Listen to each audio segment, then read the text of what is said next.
읽었는데 남은 게 없다. 이 문장이 불편한 이유는 그것이 거짓말이 아니기 때문이다. 분명히 시간을 썼다. 윗줄도 그었다. 어떤 날은 새벽까지 페이지를 넘겼다. 상관펜은 여러 색을 썼고 메모장에는 인상 깊은 문장들을 옮겨 적기도 했다. 끝까지 읽었을 때 뿌듯했다. 한 권에 맞췄다는 사실이 무언가를 해냈다는 느낌이 좋았다. 그런데 누군가 물으면 말문이 막힌다. 그 책 어땠어? 대답은 늘 비슷하다. 좋았다. 인상 깊었다. 추천할 만하다. 그러나 정작 무엇이 좋았는지, 어떤 부분이 인상 깊었는지, 왜 추천하고 싶은지를 말하려 하면 입이 무거워진다. 기억나는 건 좋았다는 느낌뿐이다. 내용은 흐릿하다. 마치 꿈에서 깬 직후처럼.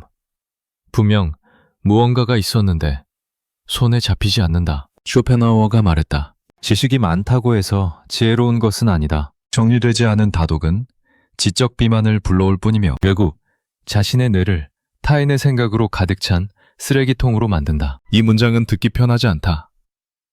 쓰레기통이라는 단어가 너무 직접적이다. 그러나 불편함의 진짜 이유는 단어의 거침 때문이 아니다. 저 말이 어딘가를 정확히 찌르기 때문이다. 내가 아끼던 것, 내가 쌓아왔다고 믿었던 것. 그것이 실은 비어 있었을지도 모른다는 의심. 그 의심이 불편한 것이다. 많이 아는 것은 오랫동안 좋은 일이었다. 아는 게 많으면 대화에서 밀리지 않았다. 모르는 주제가 나와도 끼어들 틈이 있었다. 어디선가 읽은 문장 하나, 누군가 말했다는 개념 하나가 있으면 고개를 끄덕이며 들을 수 있었다. 완전히 이해하지 못해도 괜찮았다. 들어본 적이 있다는 것만으로 충분했다. 이 감각은 어린 시절부터 익숙했다. 시험에서 좋은 점수를 받으면 칭찬을 들었다. 책을 많이 읽으면 기특하다는 말을 들었다. 어른들은 저 아이는 아는 게 많다고 했고 그 말은 늘 긍정적인 뉘앙스를 담고 있었다. 아는 것은 좋은 것이었다. 모르는 것은 부끄러운 것이었다. 이 구분은 단순했고 그래서 따르기 쉬웠다. 성인이 되어서도 이 구분은 사라지지 않았다. 오히려 더 정교해졌다. 업무에서 모르는 것이 있으면 불안했다. 대화에서 처음 듣는 이름이 나오면 당황했다. 누군가 아는 것을 나는 모른다는 사실이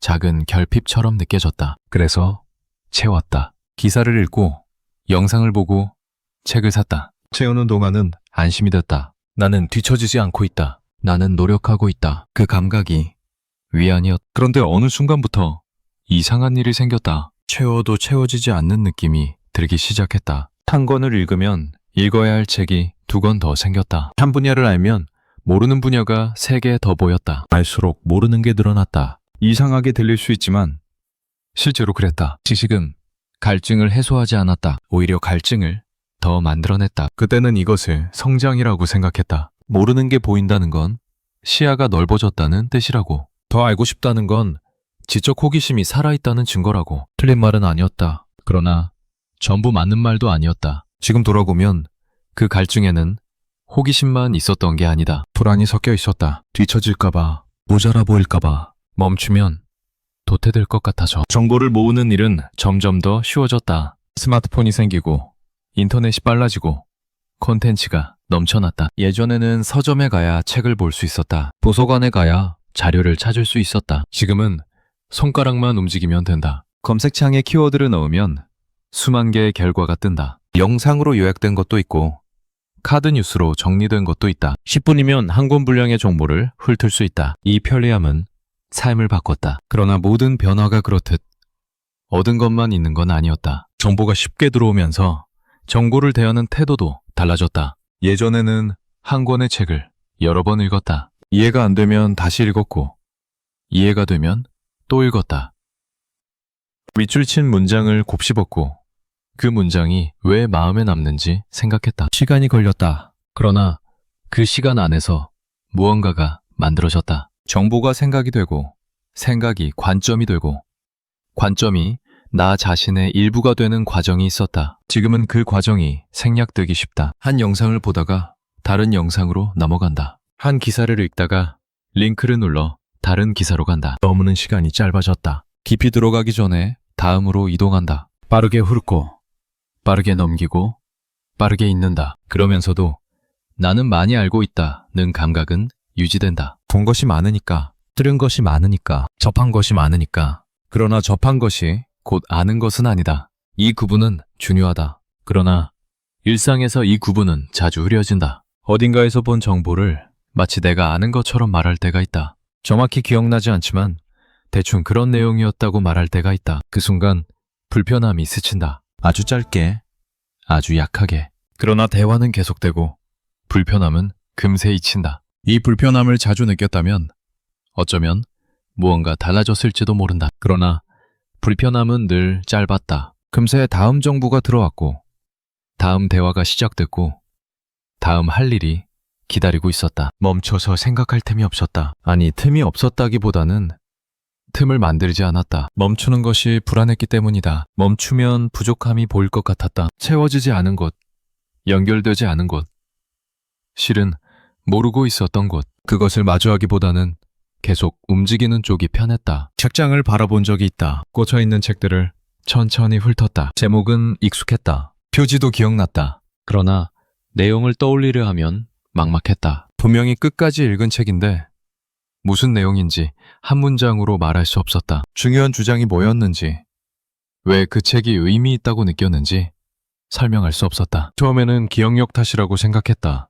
나이가 들면 기억력이 떨어진다고들 하니까 원래 다 그런 거라고 스스로를 위로했다. 그러나 마음 한쪽에서는 알고 있었다. 이건 기억력의 문제가 아니다. 애초에 깊이 들어가지 않았던 것이다. 글자를 읽었지만 생각하지 않았다. 페이지를 넘겼지만 멈추지 않았다. 끝까지 갔지만 되돌아보지 않았다. 읽는다는 것과 생각한다는 것은 다른 일이다. 이 단순한 사실을 오래 외면했다. 읽으면 자동으로 생각이 따라올 거라고 믿었다. 많이 읽으면 많이 알게 될 거라고, 많이 알면 깊이도 따라올 거라고 착각했다. 그러나 생각은 자동으로 따라오지 않는다. 생각은 멈출 때 시작된다. 질문할 때 깊어진다. 불편한 것을 마주할 때 확장된다. 멈추지 않으면 생각은 일어나지 않는다. 계속 읽기만 하면, 계속 듣기만 하면, 계속 보기만 하면 그것은 생각이 아니라 통과다. 정보가 들어왔다가 나간다. 잠깐 머물다가 사라진다. 한 적은 희미하다.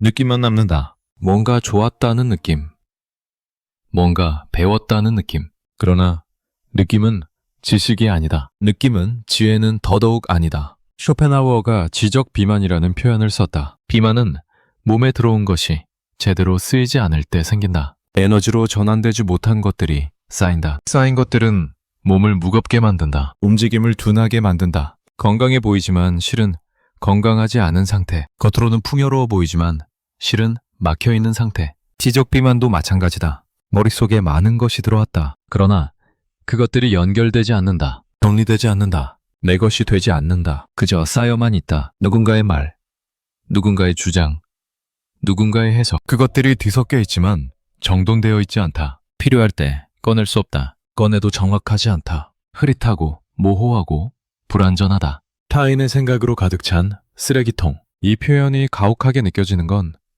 그것이 아끼던 것들을 쓰레기라 부르기 때문이다. 나는 열심히 모았다. 나름대로 공들였다. 그런데 그것이 쓰레기가 될 수 있다는 말은 받아들이기 어렵다. 그러나 쇼펜하우어가 말한 쓰레기는 가치 없는 것을 뜻하지 않는다. 정리되지 않은 것, 자기 것이 되지 않은 것. 그래서 쓸모를 잃어버린 것, 그것을 쓰레기라 부른 것이다. 좋은 음식도 소화되지 않으면 독이 된다. 좋은 생각도 정리되지 않으면 짐이 된. 이것은 생각의 질과 상관없는 문제다. 아무리 훌륭한 통찰이라도 내가 이해하지 못하면 내 것이 아니다. 아무리 유명한 철학자의 말이라도 내 삶에 닿지 않으면 공허한 소리일 뿐이다. 중요한 건 무엇을 얼마나 많이 담았느냐가 아니다. 담은 것을 얼마나 내 것으로 만들었느냐다. 사람들은 종종 내 생각이라는 말을 쓴다. 내 생각에는 이렇다. 내 의견은 다르다. 그렇게 말할 때 우리는 정말 자신의 생각을 말하고 있는 걸까? 아니면 어딘가에서 들은 말, 어딘가에서 읽은 주장, 누군가의 해석을 자신의 것처럼 말하고 있는 걸까? 이 구분은 쉽지 않다. 생각은 혼자 만들어지지 않는다. 누군가의 말을 듣고 무언가를 읽고 어떤 경험을 하면서 생각이 형성된다. 완전히 독창적인 생각이란 없다. 모든 생각은 어딘가로부터 왔다. 그러므로 타인의 영향을 받았다는 사실 자체는 문제가 아니다. 문제는 다른 곳에 있다. 들은 것을 그대로 반복하는, 읽은 것을 그대로 옮기는 것, 그 사이에 나의 시간이 없는 것, 내가 멈춰서 질문한 시간, 내가 불편함을 느끼며 곱씹은 시간.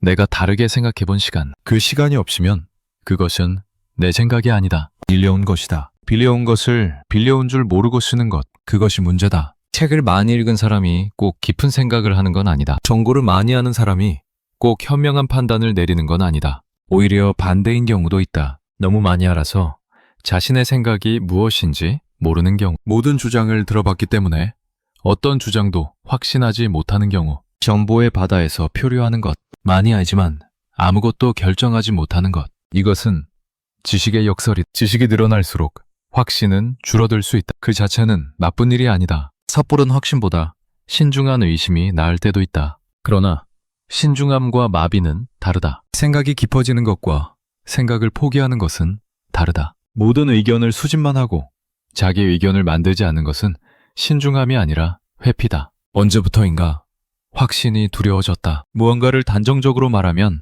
틀릴 수 있다. 틀리면 창피하다. 단박당하면 무안하다. 그래서 조심하게 된다. 이런 의견도 있고 저런 의견도 있다고 말한다. 한편으로는 이렇고 다른 한편으로는 저렇다고 말한다. 틀릴 여지를 남겨둔다. 안전한 곳에 선다. 이 태도가 항상 나쁜 건 아니다. 세상은 복잡하고 한 가지 답만 있면 문제는 드물다. 여러 관점을 보는 것은 중요하다. 그러나 여러 관점을 본 뒤에는 자기 관점이 있어야 한다. 모든 것을 알고 난 뒤에도 나는 이렇게 생각한다고 말할 수 있어야 한다. 그것이 틀릴 수 있다는 걸 알면서도 말할 수 있어야 한다. 그 용기가 사라지면 생각도 사라진다. 수집만 남는다. 다양한 의견을 모아두고 필요할 때 골라 쓴다. 자기 생각처럼 포장하지만 실은 빌려온 것이다. 그 안에 나는 없다. 나의 고민, 나의 갈등, 나의 선택이 없다. 텅 빈 중심.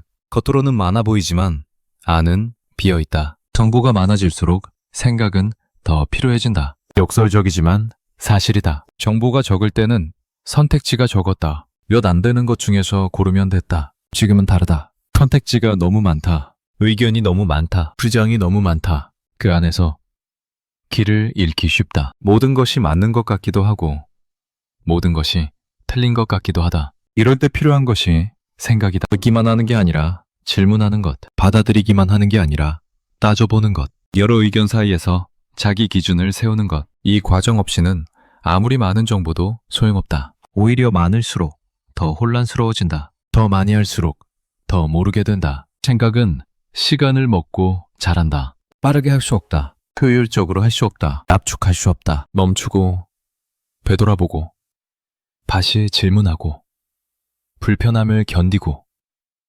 그래도 모르겠으면 더 오래 머무는 것. 그 시간을 거쳐야 생각이 된다. 지름길은 없다. 있다고 느껴지면 그건 착각이거나 자기 기만이다. 우리는 바쁜 시대에 산다. 느린 것은 비효율적인 것으로 여겨진다. 빠른 것이 좋은 것이고 많은 것이 좋은 것이다. 이 가치 안에서 생각은 설 자리를 잇는다. 생각은 느리다. 생각은 비효율적이다. 생각은 당장 결과를 내지 않는다. 그래서 생각 대신 검색을 한다. 모르면 찾는다. 찾으면 된다. 생각할 필요가 없다. 누군가 이미 정리해놨다. 누군가 이미 답을 냈다. 그걸 가져오면 된다. 효율적이다. 빠르다. 그러나 그렇게 가져온 것은 내 것이 아니다. 빌려온 것이다. 빌려온 것은 언제든 돌려줘야 한다. 언제든 사라질 수 있다. 내 것이 되려면 시간이 필요하다. 불편한 시간, 모르는 시간, 헤매는 시간, 그 시간을 견뎌야 한다.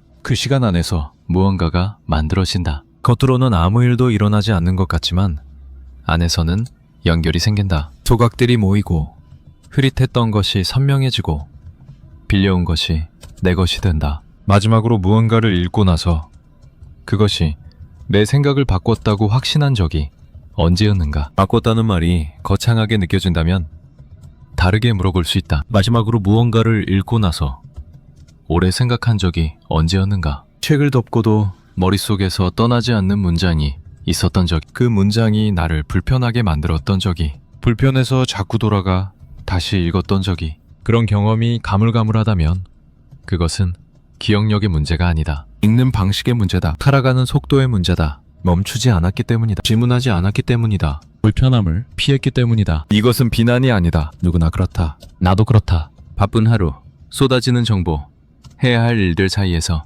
멈추기란 어렵다. 깊이 들어가기란 어렵다. 그래서 흘러가는 대로 따라간다. 쉬운 쪽으로 간다. 그러다 보면 어느새 많이 아는 사람이 되어 있다. 그러나 깊이 아는 건 없다. 확신하는 건 없다. 맥것이라 부를 만한 건 없다. 쇼펜하우어의 말이 다시 떠오른다. 정리되지 않은 다독은 지적 비만을 불러올 뿐이며 결국 자신의 뇌를 타인의 생각으로 가득 찬 쓰레기통으로 만든다. 이 문장 앞에서 할 수 있는 일은 두 가지다. 불쾌해하며 넘기거나 불편한 채로 머무르거나. 넘기면 아무 일도 일어나지 않는다. 머무르면 질문이 시작된다. 나는 지금 무엇을 채우고 있는가? 채운 것들은 어디로 가고 있는가? 나는 정말 알고 있는 걸까? 아니면 알고 있다고 믿고 싶은 걸까? 모르는 것이 불안해서 채웠다. 채우는 동안은 안심이 됐다. 한 권을 읽으면 무언가를 한 것 같았다. 한 강의를 들으면 성장한 것 같았다. 모르던 단어를 알게 되면 조금 나아진 것 같았다. 그 감각이 좋았다. 부지런한 사람이 된 것 같았다. 멈춰있지 않고 움직이는 사람이 된 것 같았다. 그런데 채운 것들이 서로 연결되지 않는다. 따로따로 흩어져 있다. 이쪽에서 들은 것과 저쪽에서 읽은 것이 만나지 않는다. 예전에 배운 것과 최근에 배운 것이 이어지지 않는다. 머릿속에 조각들이 있다. 많은 조각들이 있다. 그러나 그림이 되지 않는다. 퍼즐 조각을 잔뜩 모아놓았는데 어떤 그림이 되어야 하는지 모르는 상태. 그래서 조각만 계속 늘어난다. 이것은 게으름의 문제가 아니다. 오히려 반대다. 부지런했기 때문에 생긴 문제다. 더 많이 읽으려 했다. 더 빨리 습득하려 했다. 더 다양한 분야를 알려 했다. 쉬지 않고 움직였다. 멈추면 뒤처질 것 같았다. 멈추면 게을러지는 것 같았다. 그래서 멈추지 않았다. 그 방향이 틀린 건 아니다. 다만 그 방향밖에 몰랐던 것이다. 더 많이, 더 빨리, 더 다양하게. 이 방향은 언제부터 시작됐을까? 정확한 시점을 찾기는 어렵다. 어느 순간부터 이 방향이 단연해졌다. 의심하지 않았다. 의심할 이유가 없었다. 모두가 같은 방향으로 가고 있었다. 빠른 것이 좋다고 했다. 많이 아는 것이 좋다고 했다. 비춰지지 않는 것이 중요하다고 했다. 이 언어들은 어디서나 들렸다. 학교에서, 직장에서, 뉴스에서, 광고에서. 효율, 생산성, 성장, 자기개발. 이 단어들이 공기처럼 퍼져 있었다. 숨 쉬듯 받아들였다. 자연스럽게 따랐다. 의문을 품지 않았다. 환경이 태도를 만든다. 빠른 것이 보상받는 환경에서는 빠름이 습관이 된다. 많은 것이 인정받는 환경에서는 양이 기준이 된다. 느리거나 적으면 불안해진다. 그 불안이 또다시 빠름과 많음을 향해 달리게 만든다. 순환이다. 멈추기 어려운 순환이다. 이 순환 안에서 생각은 설 자리를 잃는다. 생각은 느리다.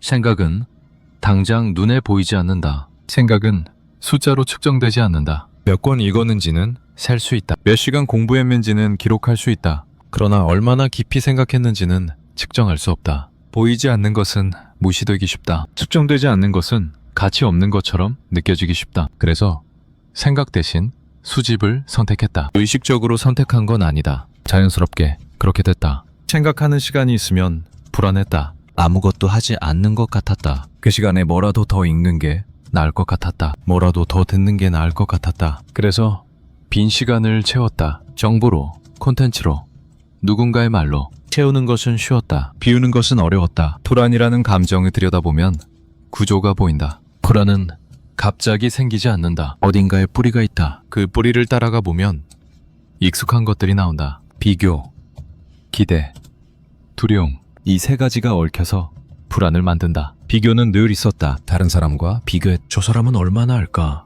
저 사람은 무엇을 읽었을까? 저 사람이 아는 것을 나는 모르는 건 아닐까? 비교 대상은 끝이 없었다. 한 명을 따라잡으면 다른 한 명이 보였다. 세상에는 나보다 많이 아는 사람이 항상 있었다. 당연한 일이다. 그러나 그 당연함이 위안이 되지 않았다. 오히려 더 불안하게 만들었다. 기대도 있었다. 아는 만큼 인정받을 거라는 기대. 열심히 한 만큼 보상받을 거라는 기대. 이 기대가 움직임의 연료였다. 기대가 있어서 지치지 않았다. 기대가 있어서 멈추지 않았다. 그러나 기대는 채워지지 않았다. 아무리 채워도 충분하지 않았다. 기대가 높아질수록 만족은 멀어졌다. 두려움이 가장 깊은 곳에 있었다. 부족해 보일까봐 두려웠다. 모자라는 사람으로 여겨질까봐 두려웠다. 뒤처지는 사람으로 보일까봐 두려웠다. 이 두려움은 잘 드러나지 않았다. 겉으로는 열심히 하는 모습으로 포장됐다. 성장하려는 의지로 보였다. 그러나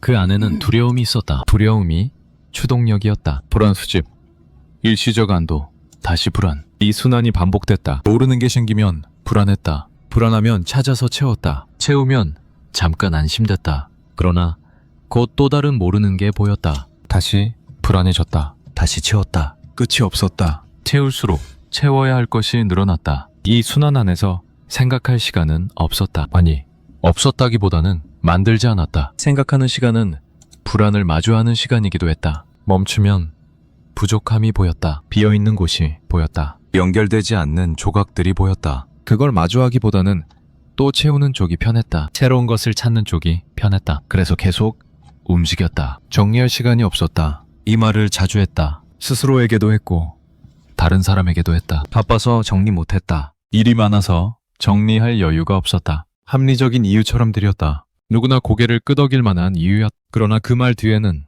숨겨진 것이 있었다. 정리하면 부족함이 드러날까봐 두려웠던 마음. 이것이 진짜 이유였다. 정리한다는 것은 가진 것을 펼쳐놓는 일이다. 펼쳐놓으면 빈 곳이 보인다. 흐릿한 곳이 보인다. 아는 척했지만 실은 모르는 곳이 보인다. 그걸 마주하고 싶지 않았다. 수집하는 동안은 부족함이 가려진다. 계속 새로운 것을 더하면 기존의 빈 곳은 눈에 덜 띈다. 앞으로 나아가는 것처럼 보인다. 성장하는 것처럼 보인다. 그 착각이 위안이었다. 착각인 줄 어렴풋이 알면서도 그 위안이 필요했다. 멈춰서 정리하는 일은 용기가 필요했다. 내가 가진 것이 이것뿐이라는 사실을 인정해야 했다. 이것밖에 모른다는 사실을 받아들여야 했다. 그 인정이 두려웠다. 그 받아들임이 무서웠다. 그래서 정리 대신 수집을 계속했다. 멈춤 대신 움직임을 선택했다. 타인의 생각을 빌려오는 것은 쉬웠다. 자신의 생각을 만드는 것은 어려웠다. 이 차이가 태도를 결정했다. 누군가의 말을 인용하면 틀릴 위험이 적. 이 사람이 이렇게 말했다고 하면 책임이 분산된다. 내 의견이 아니라 저 사람의 의견이니까. 틀려도 내가 틀린 게 아니니까. 안전하다, 편하다. 자기 생각을 말하는 것은 다르다. 나는 이렇게 생각한다고 말하면 모든 책임이 나에게 온다. 틀리면 내가 틀린 것이다. 반박당하면 내가 반박당한 것이다. 무한해질 수 있다. 창피해질 수 있다. 위험하다. 불편하다. 그래서 자연스럽게 빌려오는 쪽을 택하게 된다. 의식적으로 선택한 건 아니다. 조금씩, 반복적으로. 그쪽이 편하니까 그쪽으로 기울어진다. 처음에는 인용이 보조수단이었다. 내 생각을 뒷받침하기 위해 다른 사람의 말을 빌려왔다. 그런데 어느 순간부터 비율이 역전된다. 인용이 주가 되고 내 생각은 부속품이 된다. 나중에는 내 생각이 뭔지도 모르게 된다. 이것은 나만의 문제가 아니다. 많은 사람들이 비슷한 경로를 걷는다. 학교에서부터 그렇게 훈련받았다. 좋은 글이란 많은 근거를 대는 글이라고 배웠다. 훌륭한 주장이란 권위 있는 출처를 인용한 주장이라고 배웠다. 자기 생각만으로는 부족하다고 배웠다. 틀린 말은 아니다. 근거는 중요하고 출처는 신뢰를 준다. 그러나 어딘가에서 균형이 깨졌다. 근거가 너무 많아지면 자기 생각이 묻힌다. 인용이 너무 많아지면 자기 목소리가 사라진다. 남의 말을 모아서 짜깁기 하는 것이 글쓰기가 된다. 남의 생각을 정리하는 것이 공부가 된다. 그 안에서 나는 점점 희미해진다. 조급함이라는 감정이 있다. 이 감정은 여러 방향으로 작용한다. 빨리 알고 싶다. 빨리 이해하고 싶다. 빨리 성장하고 싶다. 느린 것이 싫다. 기다리는 것이 싫다. 지금 당장 결과를 보고 싶다. 조급함은 나쁜 감정이 아니다. 추진력이 되기도 한다. 빠르게 움직이게 만든다. 게으름을 이기게 해준다. 그러나 조급함이 방향을 정하면 문제가 생긴다. 조급함은 눈앞의 것만 본다. 멀리 보지 못한다. 깊이 보지 못한다. 빠른 결과를 원하기 때문에 느린 과정을 피한다. 생각은 느린 과정이다. 조급함과 생각은 어울리지 않는다. 조급한 마음으로는 깊이 생각할 수 없다. 빨리 답을 내고 싶으면 남의 답을 가져온다. 빨리 알고 싶으면 정리된 요약을 찾는다. 스스로 질문하고 고민하는 시간을 건너뛴다. 그게 더 빠르니까. 그게 더 효율적이니까. 조급함이 방향을 정하면 생각하지 않아도 되는 방향으로 흐른다. 검색하면 답이 나온다. 원상을 보면 설명이 나온다. 누군가 이미 정리해놨다. 굳이 내가 처음부터 생각할 필요가 없다. 시간 낭비처럼 느껴진다. 이미 있는 것을 왜 다시 만드는가? 합리적인 생각처럼 들린다. 그러나 이 합리성에는 빠진 것이 있다. 다른 사람의 정의는 다른 사람의 생각이다. 다른 사람의 맥락에서 나온 것이다. 다른 사람의 질문에 대한 답이다. 그것이 나의 질문에 대한 답이 될 수 있을까? 비슷할 수는 있다. 그러나 같지는 않다. 비슷한 것을 가져와서 비슷하게 이해하는 것. 그것이 쌓이면 비슷한 사람이 된다. 자기만의 것은 없어진다. 습관은 반복으로 만들어진다. 한 번의 선택은 습관이 아니다. 2번, 3번, 수십 번, 수백 번. 같은 방향으로 반복되면 습관이 된다. 습관이 되면 의식하지 않아도 그쪽으로 간다. 자동이 된다. 기본 설정이 된다. 채우는 것이 습관이 됐다. 모르는 게 생기면 자동으로 검색한다. 불안하면 자동으로 뭔가를 찾는다. 빈 시간이 생기면 자동으로 콘텐츠를 튼다. 이 자동화된 반응들이 모여서 일상이 됐다. 의식하지 않으면 알아차리기 어렵다. 너무 자연스러워서 문제라고 생각하지 않는다. 멈추는 것은 습관이 되지 않았다. 멈추는 연습을 한 적이 없다. 아무것도 하지 않는 연습을 한 적이 없다. 찐 시간을 빈 채로 두는 연습을 한 적이 없다. 그래서 멈추면 어색하다. 불안하다. 뭔가 해야 할 것 같다. 손이 자동으로 화면을 향한다. 눈이 자동으로 텍스트를 찾는다. 이것은 의지의 문제가 아니다. 의지로 바꿀 수 없는 것들이 있다. 오랜 시간 반복된 것들은 의지만으로 바뀌지 않는다. 새로운 습관이 필요하다. 새로운 반복이 필요하다. 그러나 새로운 습관은 처음을 불편하다. 익숙한 것이 편하다. 익숙한 방향으로 돌아가고 싶다. 그 유혹이 강하다. 습관을 바꾸려면 불편함을 견뎌야 한다.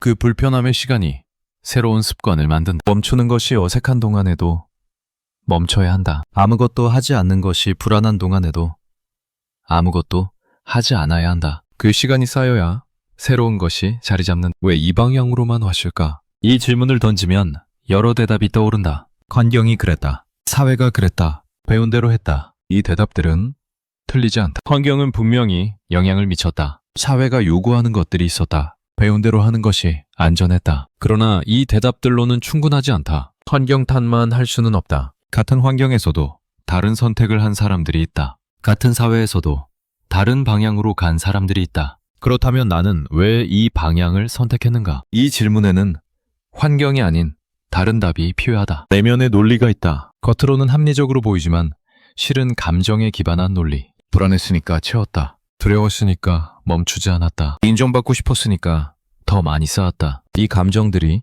선택의 바탕에 있었다. 이 감정들이 방향을 정했다. 감정을 부정하는 것이 아니다. 감정은 자연스러운 것이다. 불안해도 괜찮다. 두려워도 괜찮다. 인정받고 싶어도 괜찮다. 문제는 감정이 있다는 것이 아니라 감정이 방향을 정했다는 것을 모르는 것이다. 자신이 왜 그 방향으로 가는지 모르는 것이다. 알면 달라진다. 불안 때문에 채우고 있다는 것을 알면 채우기 전에 한번 멈출 수 있다. 두려움 때문에 멈추지 못한다는 것을 알면 멈추는 것이 용기라는 걸 이해할 수 있다. 감정을 인식하는 것이 첫 번째다. 인식해야 다르게 선택할 수 있다. 속도는 언제나 좋은 것일까? 이 질문을 던져본 적이 거의 없다. 빠른 게 좋다는 건 당연한 것처럼 여겨졌다. 느린 것은 뒤처지는 것이었다. 느린 것은 비효율적인 것이었다. 이 믿음을 의심해 본 적이 없다. 그러나 모든 것이 속도로 해결되지는 않는다. 빨리 읽는다고 깊이 이해되지 않는다. 빨리 배운다고 오래 남지 않는다. 어떤 것들은 시간이 필요하다. 익숙해지는 시간, 스며드는 시간, 매것이 되는 시간. 이 시간은 단축할 수 없다. 압축할 수 없다. 그냥 보내야 한다. 그 시간을 보내지 않으면 표면에 머문다. 겉만 스치고 지나간다. 많이 접했지만 깊이는 넓지만 얕다. 이것이 지적 비만이다. 많이 들어왔지만 소화되지 않은 것들이 쌓여 있다. 에너지로 전환되지 않은 것들이 무겁게 있다. 느림의 가치를 다시 생각한다. 느리다는 것은 뒤처진다는 뜻이 아니다. 느리다는 것은 머문다는 뜻이다. 머문다는 것은 깊이 들어간다는 뜻이다. 빠르게 많이 가는 것과 느리게 깊이 가는 것. 둘 다 움직임이다. 방향이 다를 뿐이다. 어느 쪽이 맞다고 말할 수 없다. 상황에 따라 다르다. 목적에 따라 다르다. 그러나 지금까지 한 방향으로만 왔다면 다른 방향이 있다는 것을 아는 것이 중요하다. 선택지가 있다는 것을 아는 것이 중요하다. 빠름만 있는 게 아니라 느림도 있다는 것.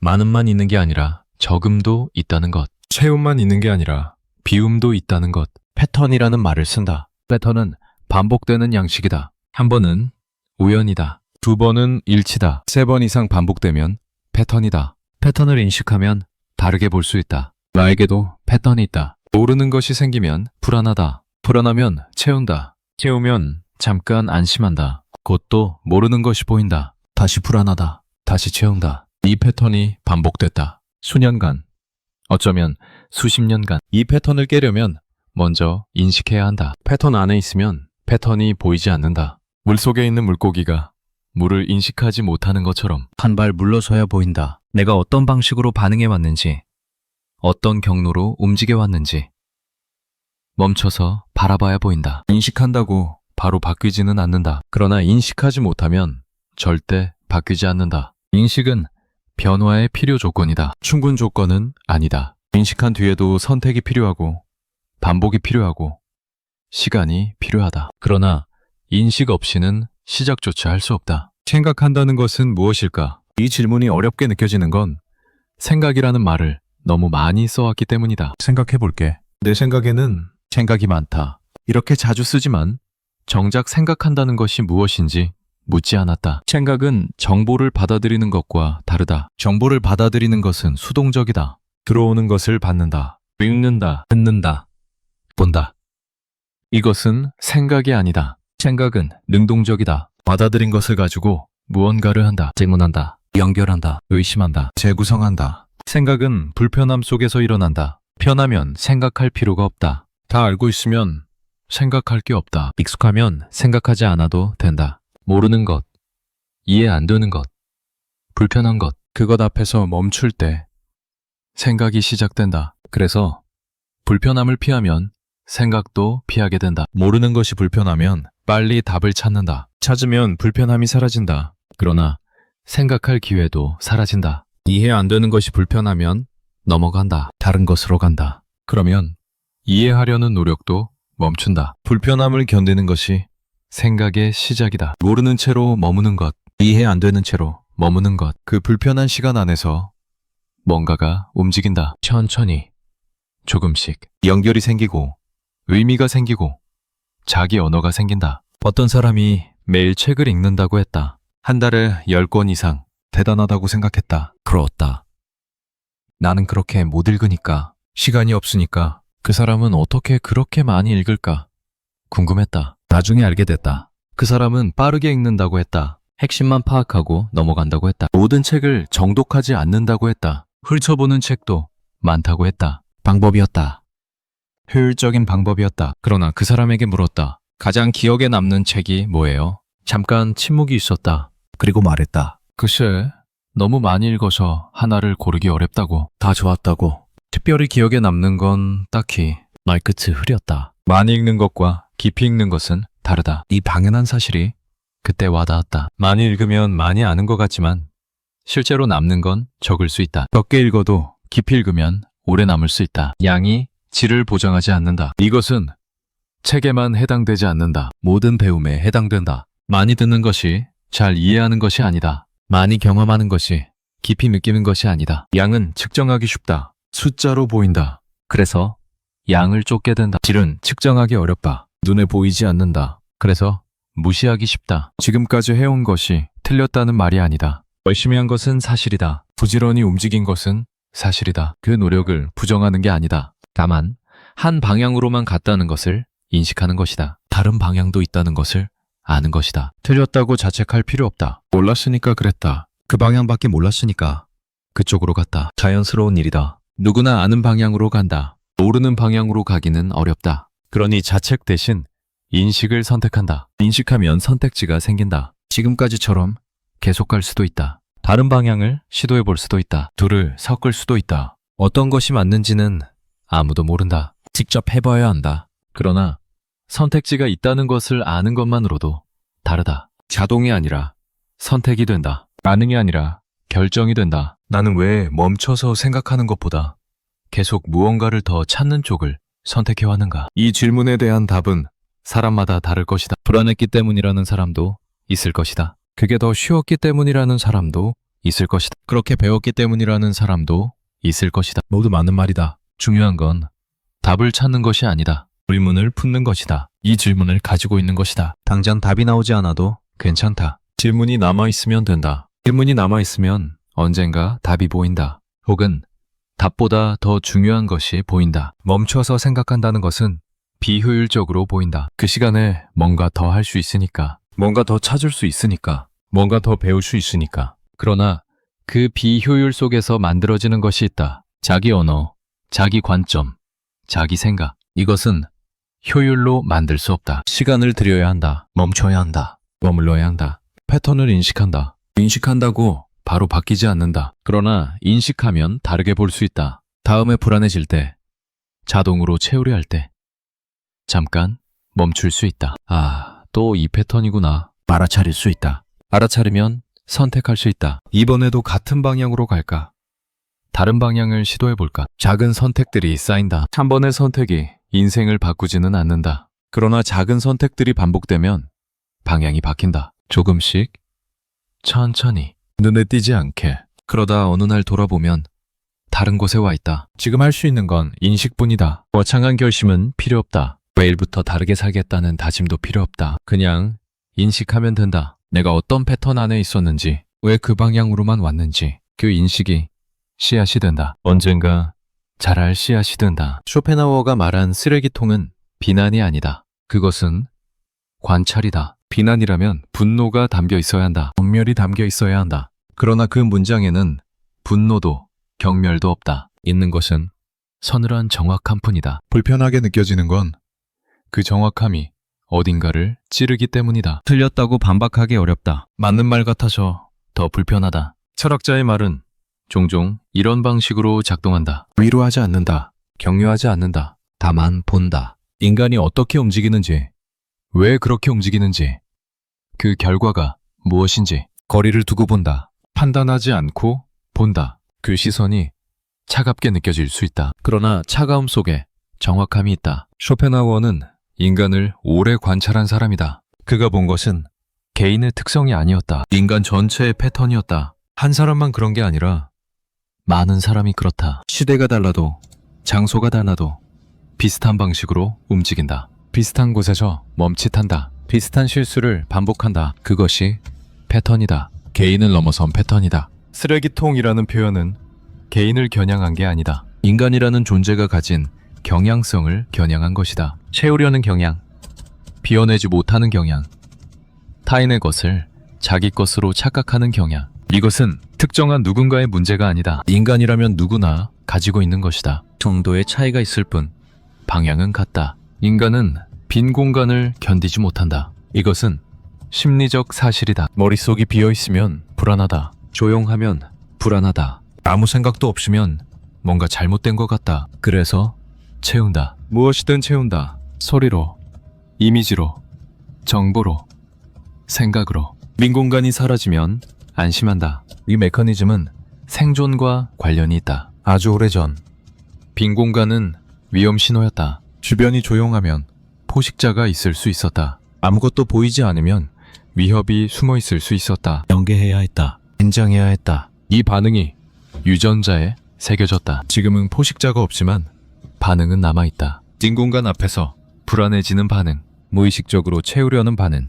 현대에는 채울 것이 넘쳐난다. 예전에는 빈 공간을 채우려 해도 채울 것이 제한적이었다. 지금은 다르다. 손가락만 움직이면 무한한 콘텐츠가 쏟아진다. 빈 시간이 생기면 즉시 채울 수 있다. 불안해질 틈이 없다. 채우는 속도가 불안의 속도보다 빠르다. 그러나 채우는 것이 해결은 아니다. 채우면 잠깐 안심한다. 그러나 그 안심은 오래가지 않는다. 곧 또 다른 빈 공간이 보인다. 또 채운다.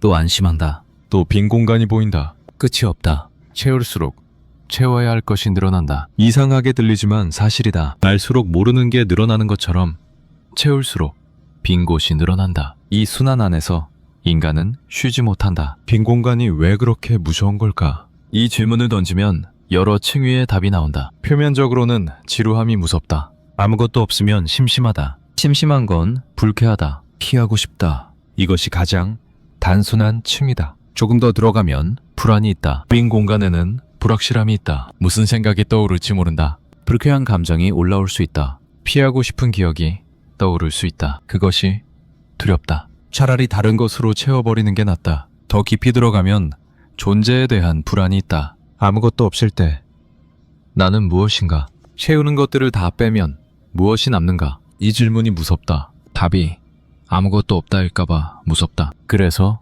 채운다. 채우면 무언가가 있는 것 같다. 내가 있는 것 같다. 이것은 개인의 나약함이 아니다. 인간이라면 누구나 이 불안을 안고 있다. 정도의 차이가 있을 뿐이다. 어떤 사람은 이 불안을 일찍 마주한다. 어떤 사람은 평생 피해 다닌다. 마주한다고 해서 해결되는 건 아니다. 다만 익숙해질 뿐이다. 불안과 함께 있는 법을 배울 뿐이다. 채우는 것에 역설이 있다. 채울수록 비어간다는 역설. 이해하기 어렵지만 경험해 본 사람은 안다. 많이 가졌는데 허전하다. 많이 알았는데 공허하다. 이상한 일이다. 논리적으로는 맞지 않는다. 채우면 가득 차야 하는데 왜 더 비어가는 것처럼 느껴지는가? 이유가 있다. 채우는 것이 진짜 내 것이 아니기 때문이다. 밖에서 가져온 것이기 때문이다. 남의 생각, 남의 말, 남의 관점, 이것들을 가져와서 넣었지만 그것은 내 것이 아니다. 빌려온 것이다. 빌려온 것은 채워도 내 것이 되지 않는다. 겉으로는 가득 차 보이지만 안은 여전히 비어있다. 진짜 내 것은 무엇인가? 이 질문이 어렵다. 순수하게 나에게서 나온 것이 있는가? 모든 생각은 어딘가에서 왔다. 누군가에게 들었거나 어디선가 읽었거나 경험에서 비롯됐거나 완전히 독창적인 것은 없다. 그렇다면 내 것이라는 건 불가능한 걸까? 완전히 새로운 것이 내 것은 아니다. 다른 곳에서 온 것을 내가 소화한 것이 내 것이다. 시간을 들여 질문하고 의심하고 재구성하고 나의 언어로 바꾼 것, 그것이 내 것이다. 과정이 중요하다. 어디서 왔느냐가 아니라 내 안에서 무슨 일이 일어나느냐가 중요하다. 소화되지 않은 것은 내 것이 아니다. 지혜라는 말이 있다. 지식과 지혜는 다르다. 이 말은 많이 들어봤다. 그러나 무엇이 다른지 정확히 아는 사람은 드물다. 지식은 정보다. 알고 있는 것들의 총합이다. 지혜는 다르다. 지혜는 정보가 아니다. 지혜는 아는 것이 아니라 구별하는 것이다. 무엇이 중요한지 아는 것, 무엇을 버려야 하는지 아는 것, 무엇이 진짜이고 무엇이 가짜인지 아는 것. 이 구별이 지혜다. 지식이 많아도 구별하지 못하면 지혜롭지 않다. 지식이 적어도 구별할 줄 알면 지혜롭다. 지혜는 채우는 것에서 오지 않는다. 비워내는 것에서 온다. 필요 없는 것을 버리는 것에서 온다. 빌려온 것을 돌려주는 것에서 온다. 무엇이 남는지 보는 것에서 온다. 이것이 지혜의 시작이다. 그러나 비워내는 것은 어렵다. 채우는 것보다 훨씬 어렵다. 채우는 건 본능적이다. 비워내는 건 의지적이다. 본능을 거스리는 일이다. 그래서 어렵다. 그래서 드물다. 비운다는 것은 무엇을 뜻하는가? 버린다는 뜻이다. 그러나 무엇을 버려야 하는가? 이것이 문제다. 버려야 할 것과 남겨야 할 것을 어떻게 구별하는가? 이 구별 앞에서 사람은 멈칫한다. 버린다는 것은 잃는다는 것이다. 가지고 있던 것이 없어진다는 것이다. 이 상실이 두렵다. 지금 필요 없어 보여도 나중에 필요하면 어쩌나. 버린 뒤에 후회하면 어쩌나. 이 두려움이 버리지 못하게 만든다. 그래서 쌓아둔다. 언젠가 쓸지도 모르니까. 있으면 안심이 되니까. 버리는 것보다 가지고 있는 게 편하니까. 물건도 그렇고 정보도 그렇고 생각도 그렇다. 버리기보다 쌓아둔다. 쌓아두면 무거워진다. 구별한다는 것은 결정한다는 것이다. 이것은 남기고 저것은 버린다. 이 결정이 필요하다. 결정에는 기준이 필요하다. 무엇을 기준으로 구별할 것인가? 이 기준이 없으면 구별할 수 없다. 기준은 밖에서 오지 않는다. 누군가 이것을 버려라, 저것을 남겨라 말해줄 수 없다. 그건 그 사람의 기준이지 나의 기준이 아니다. 기준은 스스로 세워야 한다. 나에게 무엇이 중요한지, 나는 무엇을 원하는지, 나는 어떤 사람인지, 이 질문에 대한 답이 기준이 된다. 그러나 이 질문들이 어렵다. 나에게 무엇이 중요한지 모른다. 원하는 게 너무 많아서 고를 수 없다. 어떤 사람인지 규정하기 어렵다. 그래서 기준을 세우지 못한다. 기준이 없으니 구별하지 못한다. 구별하지 못하니 다 쌓아둔다. 기준을 세우는 것도 시간이 필요하다. 한 번에 세워지지 않는다. 질문하고 틀리고 다시 질문하고 조금씩 다듬어진다. 이 과정을 거쳐야 한다. 지름길은 없다. 인간은 왜 이렇게 됐을까? 진화의 관점에서 보면 이해가 된다. 오랜 세월 동안 인간은 부족한 환경에서 살았다. 음식이 부족했고, 자원이 부족했고, 안전이 부족했다. 이 환경에서 살아남으려면 가진 것을 지켜야 했다. 얻은 것을 놓지 않아야 했다. 버리는 것은 위험했다. 이 본능이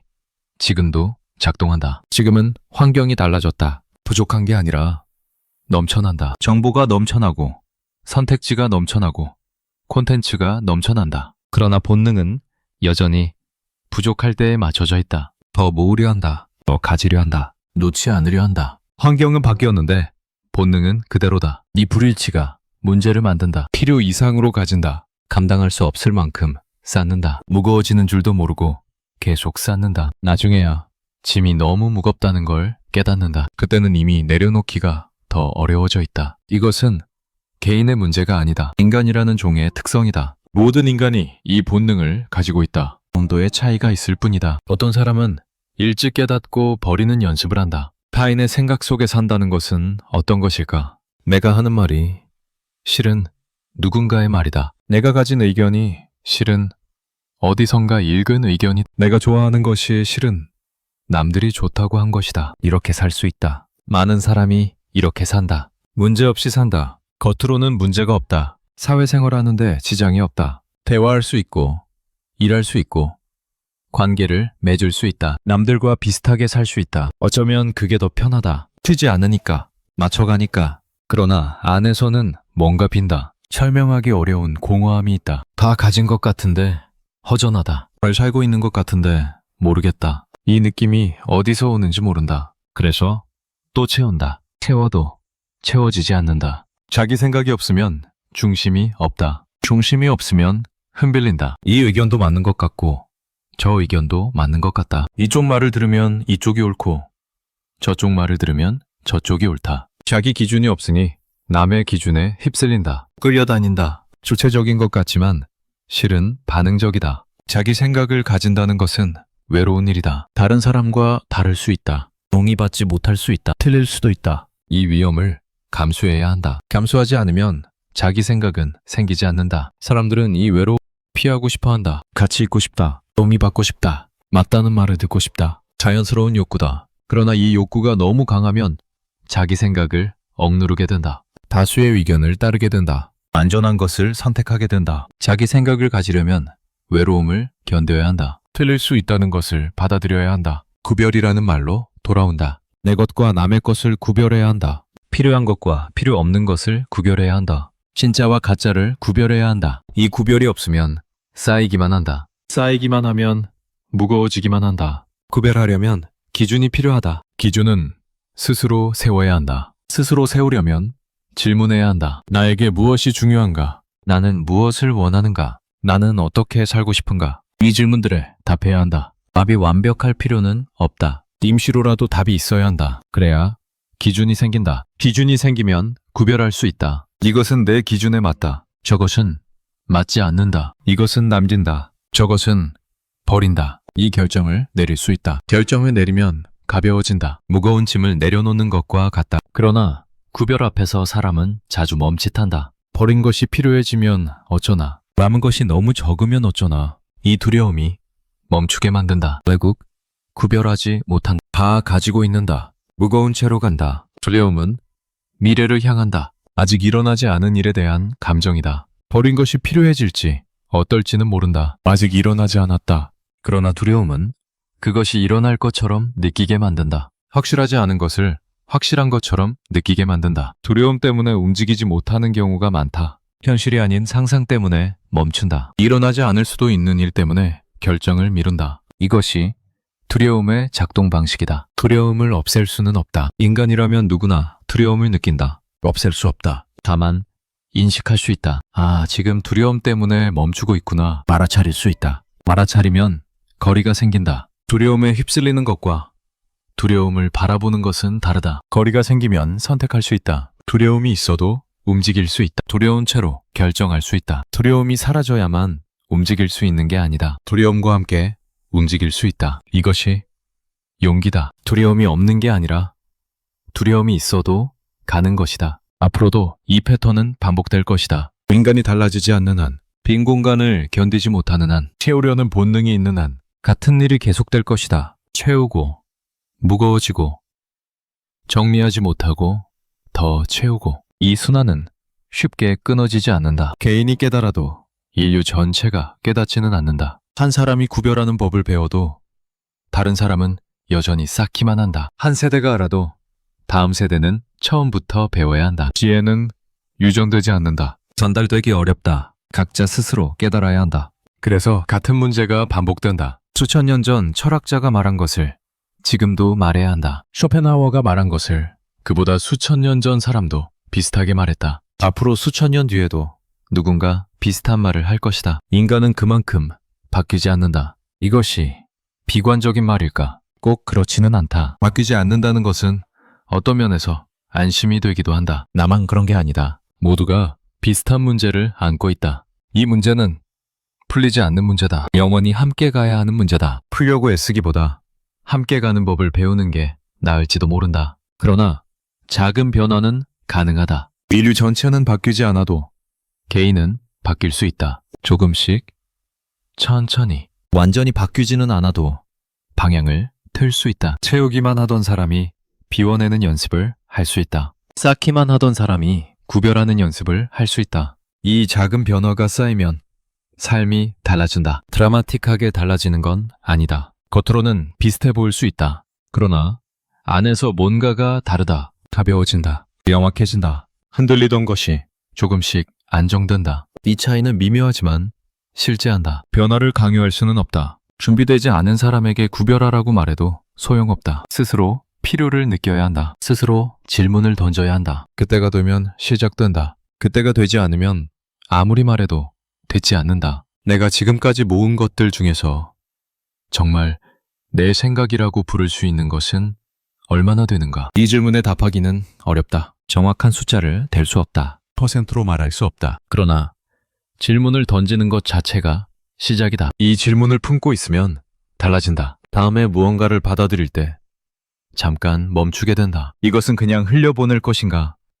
내 것으로 만들 것인가? 선택하게 된다. 모든 것을 내 것으로 만들 필요는 없다. 흘려보내도 되는 것이 있다. 스쳐 지나가도 되는 것이 있다. 모든 것을 붙잡으려 하면 지친다. 선택이 필요하다. 이것은 붙잡고 저것은 보낸다. 이 선택을 반복하면 점점 가벼워진다. 가볍다는 것은 비었다는 뜻이 아니다. 오히려 반대다. 필요 없는 것을 덜어냈기 때문에 필요한 것이 선명해진다. 자기 것이 무엇인지 알게 된다. 적지만 확실하다. 많지만 흐릿한 것보다 낫다. 쇼펜하우어의 말이 다시 떠오른다. 정리되지 않은 다독은 지적 비만을 불러올 뿐이며 결국 자신의 뇌를 타인의 생각으로 가득 찬 쓰레기통으로 만든다. 이 문장이 처음보다 덜 불편하게 느껴진다면 뭔가가 움직인 것이다. 불편함이 완전히 사라지지는 않는다. 그러나 불편함의 성질이 달라진다. 처음에는 찔리는 느낌이었다. 지금은 인정하는 느낌이다. 그렇구나. 그럴 수 있구나.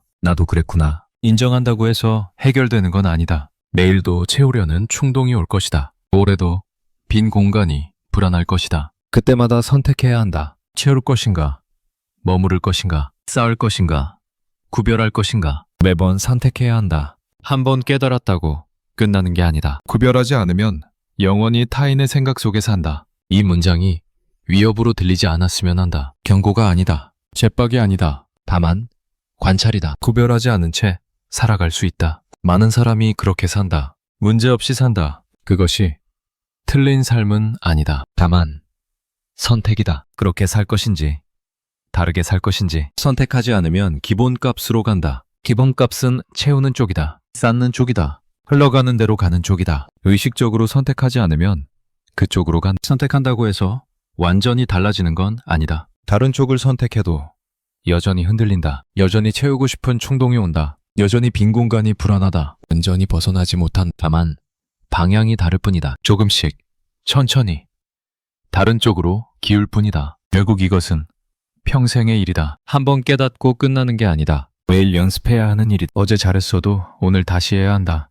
오늘 잘해도 내일 또 해야 한다. 끝이 없다. 그러나 끝이 없다는 게 꼭 나쁜 건 아니다. 계속 할 수 있다는 뜻이기도 하다. 실패해도 다시 할 수 있다는 뜻이기도 하다. 완벽해지려고 하면 지친다. 완벽한 구별, 완벽한 비움, 완벽한 자기 생각, 이런 건 없다. 목표로 삼으면 좌절만 남는다. 그보다는 방향을 보는 게 낫다. 지금보다 조금 더 구별하면 된다. 지금보다 조금 더 비워내면 된다. 조금씩, 천천히. 그게 전부다. 어떤 것이 남을까? 지금까지 모은 것들 중에서 시간이 지나도 남는 것이 있을까? 열심히 읽은 것들, 열심히 들은 것들, 열심히 모은 것들. 그 중에서 진짜 내 것으로 남는 것이 얼마나 될까? 솔직히 모른다. 미래의 일이니까. 지금 중요하다고 생각하는 것이 나중에도 중요할지 모른다. 지금 필요 없다고 생각하는 것이 나중에 필요해질 수도 있다. 확실한 건 없다. 다만 지금 할 수 있는 건 지금의 기준으로 구별하는 것뿐이다. 그 구별이 틀릴 수도 있다. 틀려도 괜찮다. 틀리면 다시 하면 된다. 구별은 한 번으로 끝나는 게 아니다. 계속하는 것이다. 기준이 바뀌면 구별도 바뀐다. 그래도 된다. 중요한 건 구별하려는 시도를 멈추지 않는 것이다. 타인의 생각 속에 사는 것이 꼭 나쁜 건 아니다. 편할 수 있다. 안전할 수 있다. 혼자 고민할 필요가 없다. 이미 정리된 것을 가져오면 된다. 힘들게 질문할 필요가 없다. 주어진 답을 쓰면 된다. 그렇게 살아도 삶은 굴러간다. 다만 뭔가 놓치는 것이 있다. 무엇을 놓치는지 정확히 말하기는 어렵다. 그러나 놓치고 있다는 감각은 있다. 허전함, 공허함, 뭔가 빠진 느낌.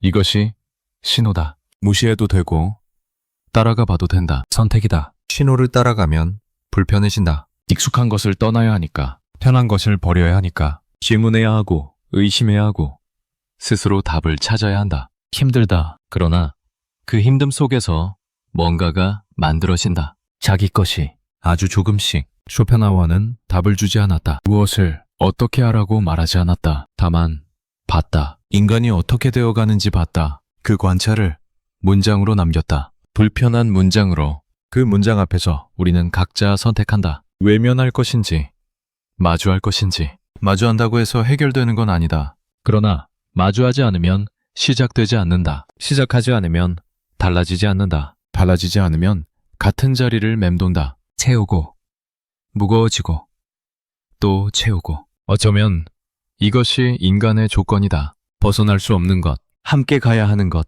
완전히 해결되지 않는 것. 그래서 매번 선택해야 하는 것. 그 선택 속에서 삶이 만들어지는 것. 우리는 결국 무엇을 남기게 될까? 모은 것들, 읽은 것들, 배운 것들. 그 중에서 진짜 내 것은 얼마나 될까? 이래온 것은 얼마나 될까? 스쳐 지나간 것은 얼마나 될까? 정확한 답은 모른다. 다만 질문은 남는. 이 질문이 불편하다면 그 불편함이 시작이다. 불편함을 따라가면 뭔가가 보인다. 피하면 아무것도 보이지 않는다. 구별하지 않으면 영원히 타인의 생각 속에 산다. 이 문장은 결론이 아니다. 답도 아니다. 다만 남는 것이다. 머릿속 어딘가에 걸려있는 것이다. 언젠가 다시 떠오를 것이다. 채우려 할 때, 쌓으려 할 때, 멈추지 않으려 할 때 문득 떠오를 것이다. 그때 다시 선택하면 된다. 지금 바로 달라지지 않아도 된다. 다짐하지 않아도 된다. 질문을 품고 있으면 된다. 질문이 남아있으면 된다. 알고 있었다.